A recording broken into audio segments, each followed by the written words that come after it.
Speak Up. I am Sandra Schulte. Welcome back to our show. I'm very happy to have Susan Silver, the author of Hot Pants in Hollywood, back with us. Last week we had her on her birthday. Today she's back here talking about what made Susan Silver Susan Silver. Ah, well, first of all, I have to say it's Hot Pants in Hollywood, Sex, Secrets, and Sitcoms. Sex, Secrets, and Sitcoms. Don't forget that part. Yeah, the sex is naughty, so if you don't want your mother to read it, don't let her.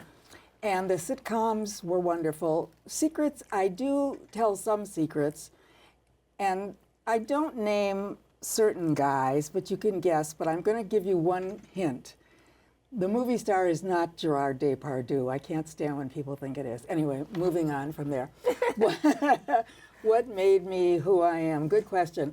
Back in the day, you could not get a job as a woman unless you were a secretary. And I refused to take typing and shorthand in high school. And so when Shame on you. I know, I was a bad girl. When I graduated from college with a degree, with an award from the Writers Guild, I couldn't get a job. So I went to a small TV station, and I met a gal there who had typing and shorthand. And since I was a writer and I had a very old guy as a boss, I would pretend to do like speed writing, which I never could read once I did it. And I would just make up the letters and she would type them for me, which was very nice of her. That was my first job. And then I wanted to do something in television and I couldn't get in because I was, again, a woman. And so I went to a party one night and I was married at the time, and ran into a guy who was kind of coming on to me. And I said, well, this is my husband. And he said, oh. And I said, what do you do? And he said, I'm the producer of the Mort Saul talk show. I said, ooh, that would be great. I'd like a job on that. And he said, well, okay. You can be the assistant to the assistant. And I said, fine, whatever that is. And within 2 weeks, the assistant was fired, the assistant associate was fired, and I was the associate producer of the Mort Saul talk show. And I had no idea what to do. Mort was wonderful and marvelous, except for one day, we were talking, and I looked out the window. Our office was in an apartment building, and I looked out the window and my car was being towed. I said, oh no, and I ran out to stop them from towing my car, and when I came back, all my stuff was out on the step. I had been fired because I interrupted Mort. Now later he apologized to me, but that was the end of that job. So then I got a job as casting and advertising.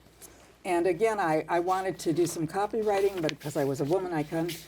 And one day I saw a show called Rowan and Martin's Laugh-In. I said, oh, this is good. I want to work for that show.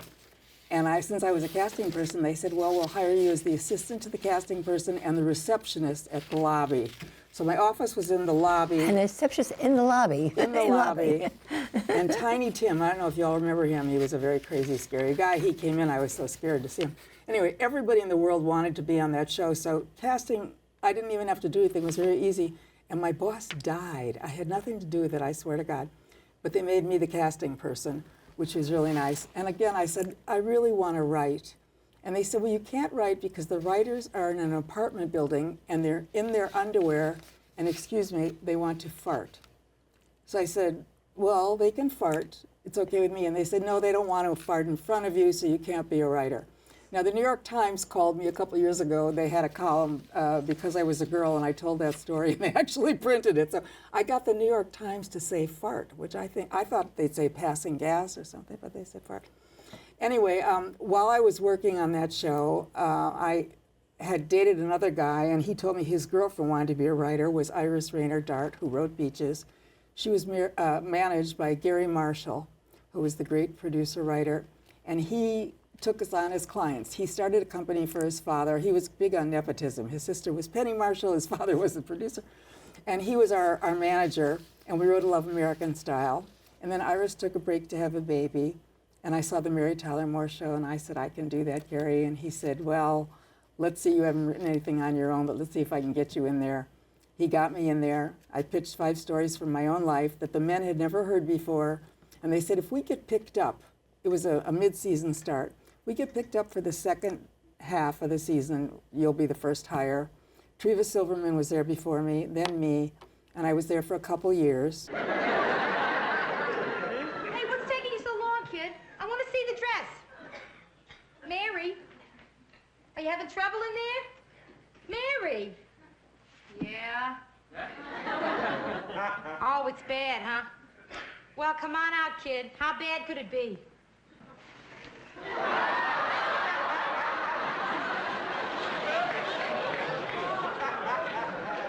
That bad, huh? I'd say, about the only thing worse than this dress would be this dress in purple.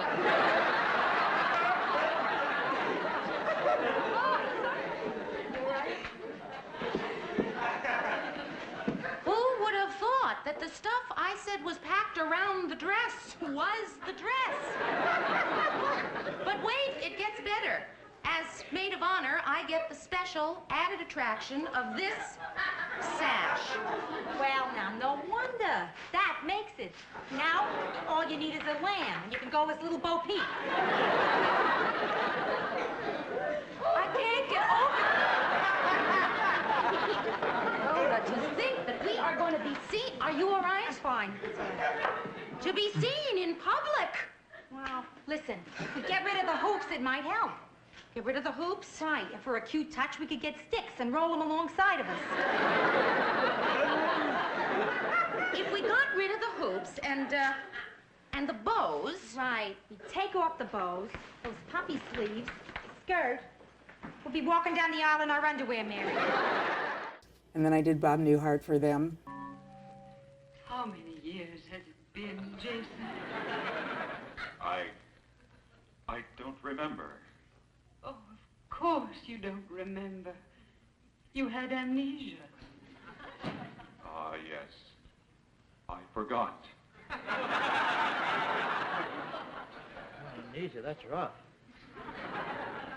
Then I don't suppose you recall the baby. The baby?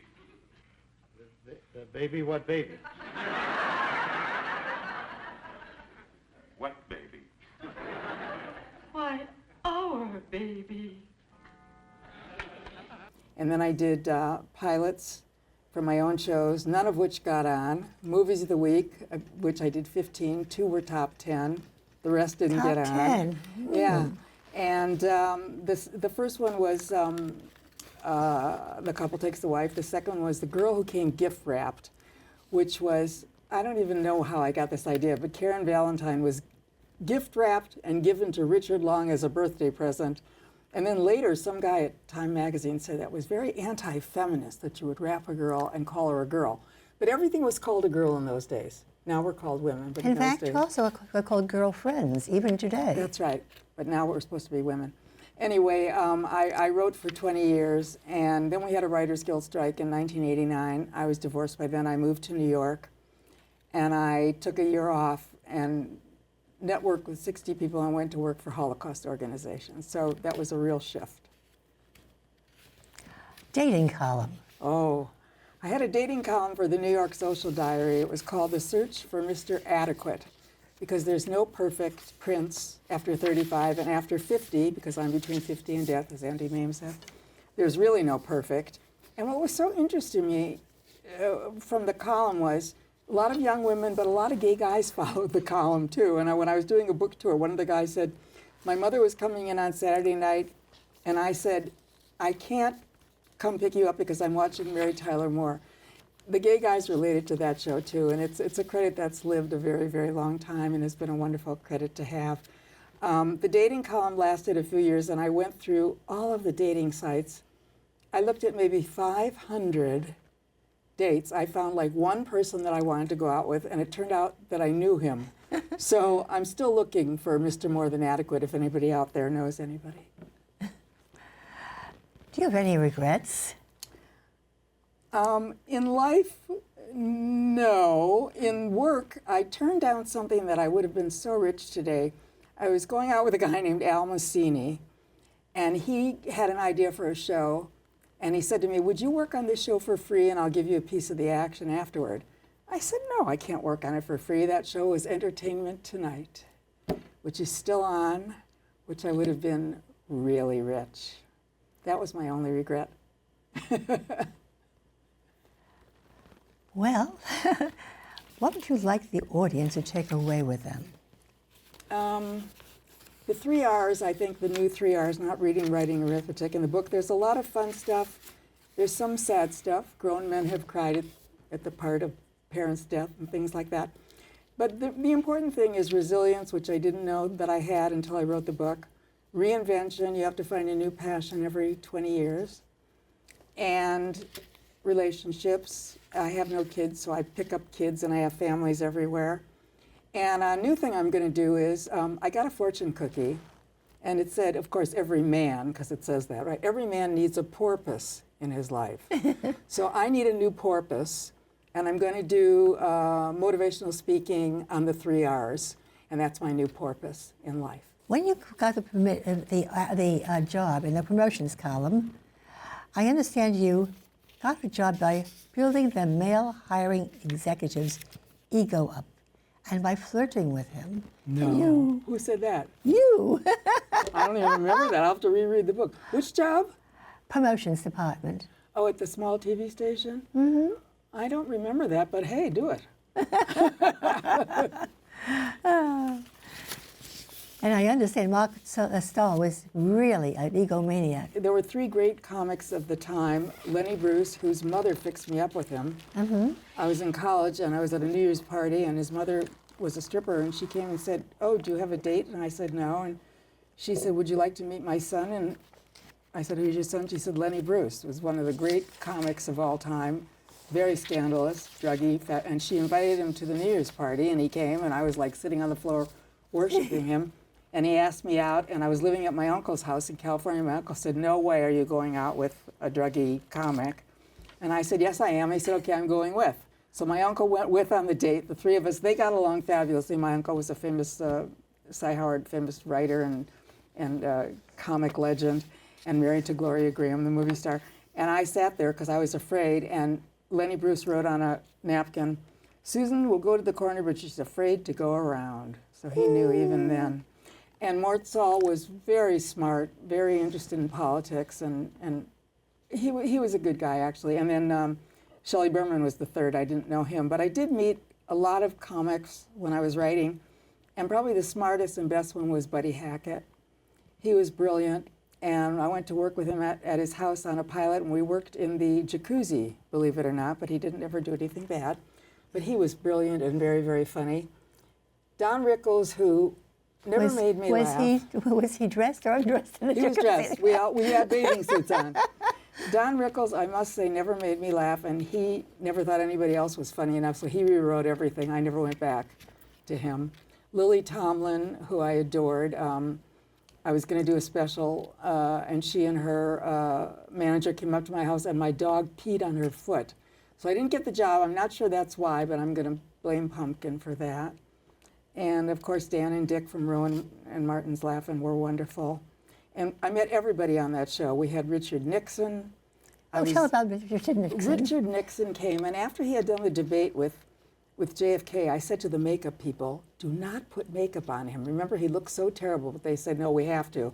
So he had to come on, and celebrities during the time would come on the Rowan Martin's Laugh-In, and they were supposed to say, "Sock it to me." And then they asked him to do it as a question, "Sock it to me?" And he couldn't get it. He did it like 6 times. He kept doing it wrong. And he also wore a suit on the beach, but I don't know why I remember that, but I do. That was Richard Nixon.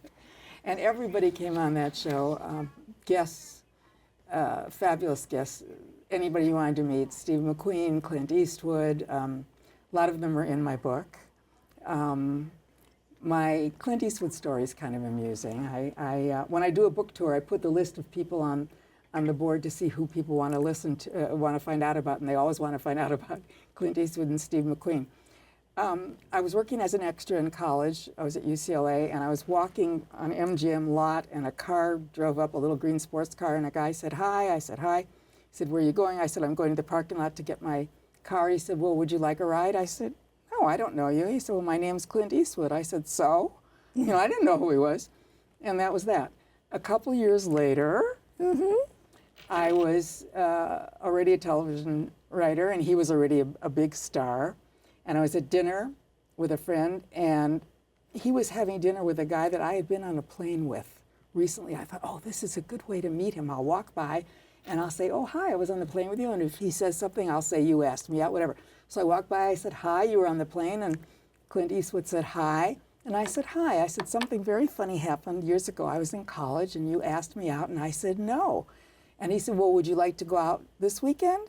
And I said, oh, well, I'm leaving town. I'm sorry. And my friend hit me. She said, stay over. I said, okay, dissolve, as we say. A few years later, I went to a screening of the Gran Torino movie, and Clint Eastwood was up on the stage. And afterward, I went up to him and I said, I'm sure you don't remember, but you had asked me out twice. Once I was in college, once I was leaving town, but I'm free now. And he said, this is my wife, Dina. That was the end of that. Lost moments. Yeah. There are themes that you wrote about, certain themes, such as women striving for freedom. For what? Well, back in the day, we didn't have our own checking accounts even. We couldn't even open a bank account. You know, things were different back in the day. Feminism came and changed everything. Freedom to be who you want, to do what you want. And it still sometimes is a problem, but hopefully it's getting better. I think we're making 84 cents on the dollar an hour or something like that. Oh, we have about 16 cents more to go. Yeah. Mother-daughter conflicts. Oh, well, I had a very difficult relationship with my mother. And not until I was an adult and I had breast cancer at the time, and she came to take care of me, and we both cried and we made up, and I realized, she said to me, you know, I wanted a life too. And I realized that back in the day, my mother, of course, got married, never had a career. She then became my mother, you know, and so you learn those things. But when I did Maud, it was easy because she was like my mother, so that was easy to write. I just wrote my mother. Child values and mores. Pardon? Child values and mores. I don't know. It probably has to do with your relationship with the little children. Kids? I never had a baby. I was afraid. I was afraid to have a baby. When I first got married, I wanted it right away, and my husband said, well, could we be married a little bbit? And then he was ready, and I said, well, I just started my career. And then by the 5th year, I knew we were getting a divorce, so we got a dog. And I kind of was afraid to be a mother, and now I realize I'm a great auntie. I'm a great grandma, but I couldn't be a mother because it's just too much. It's too hard. It's amazingly hard to have kids, but I am a baby whisperer. If I see a cute baby, I kind of go up to them, and I'll be arrested one of these days, but I have godchildren all over the place that I love and adore. Yeah, if you're a mother, the job kind of eats you up. Oh, it's full time. Yeah. I mean, it's full time, and it's frightening. You have a whole person to form, and you want to do the right thing always.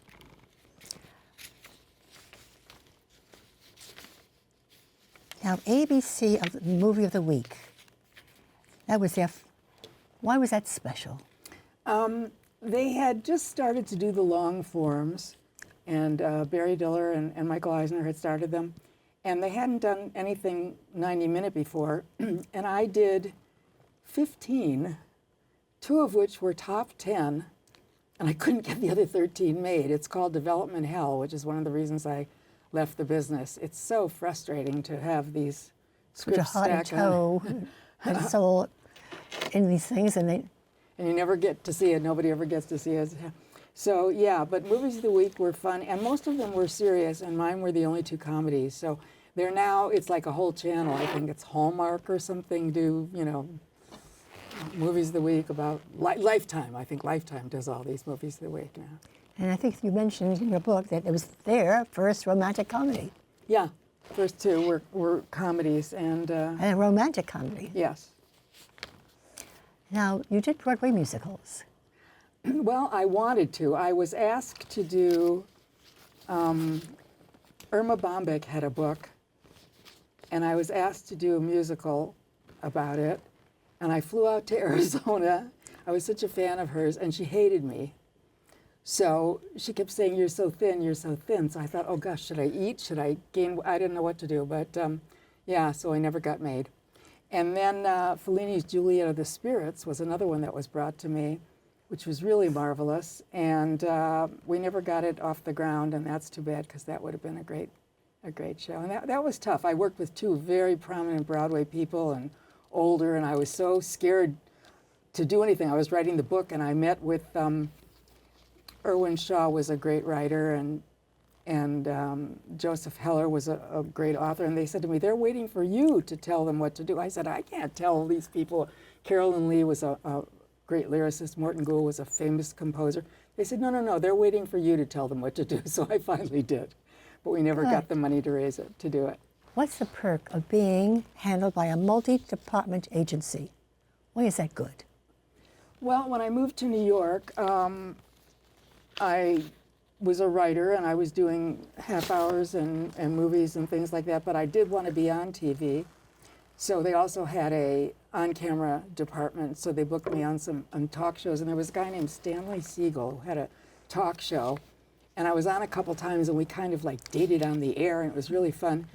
And like the third time, the music was playing, and I said to him, what is that music? And he said, oh, that's the music when you break up with people. I said, what? And he broke up with me on the air. He said it was getting too serious. Oh. We were only dating on camera, and it was too serious, and he broke up with me on the air. And then I went to Bloomingdale's that day, and a woman said to me, darling, you're too good for him. You don't need him. I said, okay, thank you very much. And then I have a podcast now on Libsyn, Spotify, through TV Confidential, where I do media, politics, culture, and things that piss me off, which is called Oh, Come On. And it's a lot of noise in New York and something else which is political that I won't get into now. What are some of the things that piss you off, dear? Well, it's one person who's in the White House, but we won't go there. Okay. And I thought it was interesting, there was, who was it? Always had a deck of amusing things or jokes or whatever. Oh, Joan Rivers. Joan told me you never go on a show without having some laughs ready in case it gets dull. Joan was great. I loved her. We tried to do something together. We never did, but she was great. And she lived in a beautiful place, and she had taste, and she was great. And then she had a gifting basement of all the gifts that she had been given that she re-gifted people. But that's another story. Don't tell. Now, feature films. What are some of the projects that you did? Oh, I don't even remember. It was so long ago. I did five features, and they didn't get me. I was up to write Fear of Flying, the Erica Jong book, which of course was so wonderful, and eventually somebody did. But feature films are very, very hard. They take a long time. You get paid for all these things, but they never see the light of day, and it's tough to get movies made.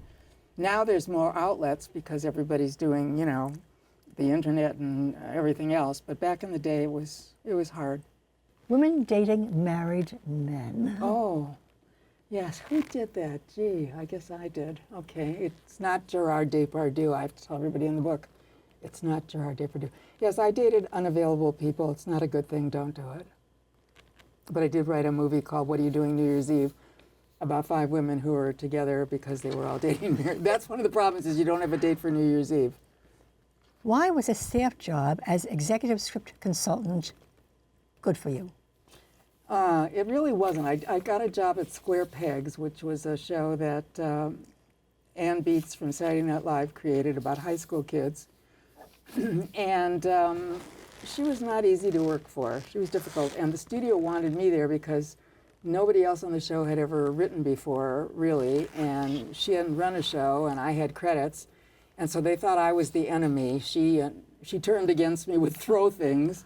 Oh, gosh. And after a while, I didn't even go into work. I played tennis. So that was not the greatest job it ever was, except for playing tennis. And then TV Guide wrote an article about it, Why Square Pegs. And I said that after I left, they said it was like they had thrown scripts into the air and monkeys had reassembled them. So I guess that's a compliment to when I was there. But I don't know. That was not a fun job.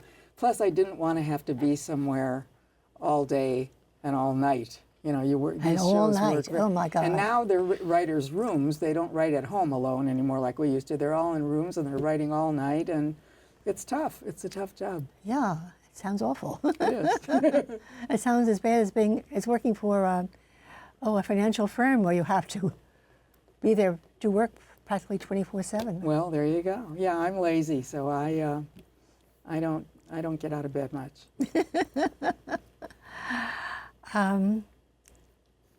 What would you like the audience to take away with that? From the book? Well, the nicest compliment I got actually was from my ex-husband's new wife. She gave me a beautiful review. She said it was like she felt she knew me all her life and we were friends having lunch. So I guess the important thing is the more you write about yourself, the more you're identifying with other people if you're authentic.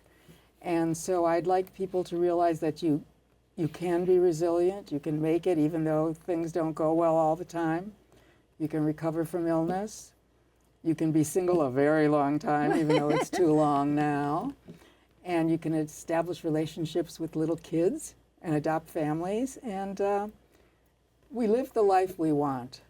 And we live the life that we go out and choose. And so it changes over time, but over the long haul, it all is pretty good, and I'm still here. And your plans for the future are? Well, I went to a conference of women executives, all very prominent, successful, empowering entrepreneurs, and it was lovely to hear how Mary Tyler Moore influenced them, so I realized I have something to say still to younger women, and I'm going to put together a speech on the new 3 R's, resilience, reinvention, relationships, and how to find a purpose in your life. Where can the audience find your highly inspiring book, Hot Pants in Hollywood, Sex, Secrets, and Sitcoms? And I say that was my wardrobe, not my behavior. Amazon, any bookstore has it, but Amazon, it's in a Kindle, a hard copy, and I did do the audio. And the greatest compliment someone gave me was they felt they were sitting having lunch with me talking. So if you want to sit and have lunch with me, get the audio. That's a good come on. I like that. But you have to pay. Susan, it's been wonderful having you on your show. I've really enjoyed interviewing you. And I must say, I really enjoyed Hot Pants in Hollywood. It had me glued to the pages. Good. It was a real page turner. Thank you. This is Speak Up. I am Sandra Schulte. Have a wonderful, wonderful rest of the day. Goodbye.